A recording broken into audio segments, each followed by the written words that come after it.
ludicrous as it may sound, I might have done it for nothing. You get top pay, travel, you get to see the country, and you get treated well. There's a lot of advantages here. Sound too good to be true? Well, there is one slight drawback.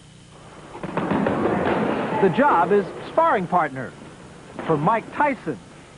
If most fighters can't last more than one round with Tyson, why would you want to box with him every day? It's like a fight. You rib yourself up. You get yourself geared up to actually face this guy every day. And you look to try to hurt him because he's trying to hurt you.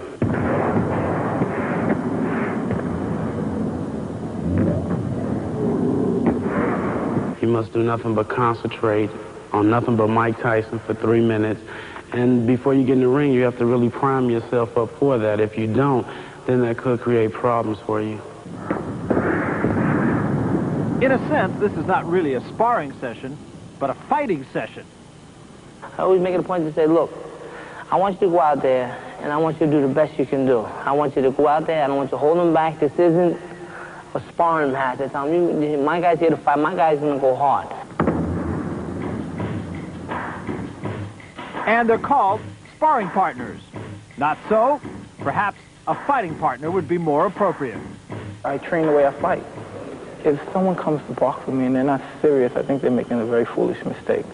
I think the best profit of it is when you have a sparring partner in there that's not intimidated and is throwing punches and trying his best to get the edge and win.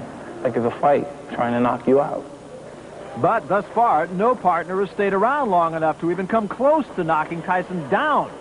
Most major camps pay sparring partners up to $500 a week for approximately 15 rounds of sparring. Yet in the past year, the young Tyson has had over 24 employees come and go. A folder has been kept which lists past and potential Tyson fighting partners. While some didn't last too long, there have been others who simply wanted no part of Mr. Tyson.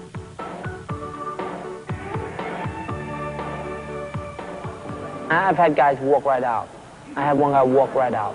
That was it, boom, boom. He didn't even work to get paid. Some of them say, well, this ain't for me. And they go. Or they don't come back, you know. They say, I'll call you, and they never call. We call them, and they got to work, they got a job, they got this, or they got that. When your fights have been as brief as Tyson's, good fighting partners and sparring sessions are a necessity. Therefore, Mike has occasionally worked with well-known fighters. The list is long. Tyrell Biggs, James Broad, Frank Bruno, Carlos De Leon, Eddie Mustafa Muhammad, and Carl the Truth Williams. But in every case, the relationship between Tyson and his partners is generally confined to the gym. We're friends to a certain extent. If there's a possibility I might fight them, I respect them always, but you know, sometimes this is a business, and sometimes you wind up fighting your sparring partners. So, if you want a job with the Tyson Company, keep one thing in mind before showing up for work. You don't get anything without working for it, and sweating for it, and sometimes bleeding for it.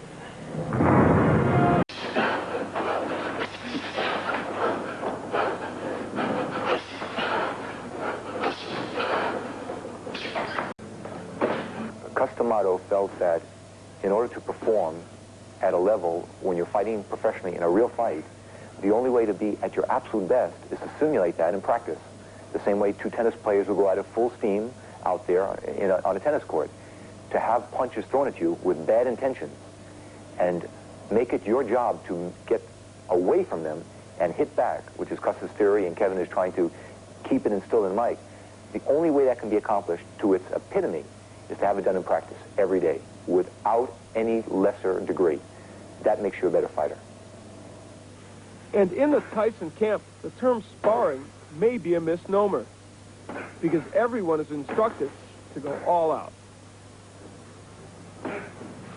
I tell them to go hard. I want you to go out there and fight them. You fight them for 2, 3 rounds, 4, 5. Some of these guys that want to go more rounds, like a Broad, or Ferguson, or whatever, or Jameson, I tell these guys to go out there and fight hard because Michael's fighting hard too. The idea is to let them fight as hard as possible. This is a fight. You go in there and you fight as hard as possible. You know, my trainer told me, you go in there and you fight. You fight. This is, you know, don't take it easy because he's 18 or he's 17 or he's 20. You go out there and you fight. You fight for your life. You go out there and fight for your life. And that's just to get ready to fight. That's how come I'm always in shape, because when I fight in the gym, it's a fight. I fight. Hands up. And fight he does without a headgear. A somewhat radical precept passed down by Customato. The only time you wear headgear is if you have a problem, if there's something the matter, your ear hurts, or you got a big fight coming up and you had a cut eye, and but you got a spot. A headgear gives you a false sense of security, Custo used to say, and it's true. You put a headgear on, you think you can take a shot, you end up taking more shots because you got a headgear on. You don't have a headgear on, you don't want to get hit. Nobody wants to get hit. With a headgear, a fighter feels safe. You say, well, I can take the shot because it's going to protect me, which in the end it doesn't do anyway. So that's the reason for that. I mean, that was Custer's belief, and I was around Custer a long time, and I believe it too, and it shows. For all his brute force, Tyson is a student of his sport. He works hard on techniques to improve himself. And then he employs them in practice. And these defensive skills have played a big role in his quick rise in boxing, but one that sometimes gets overlooked.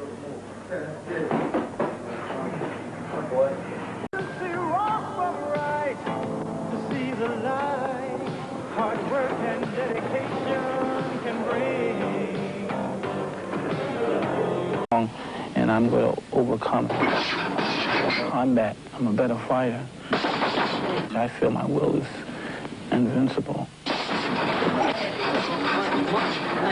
Mike Tyson isn't bragging when he calls himself invincible. He's all alone at the top.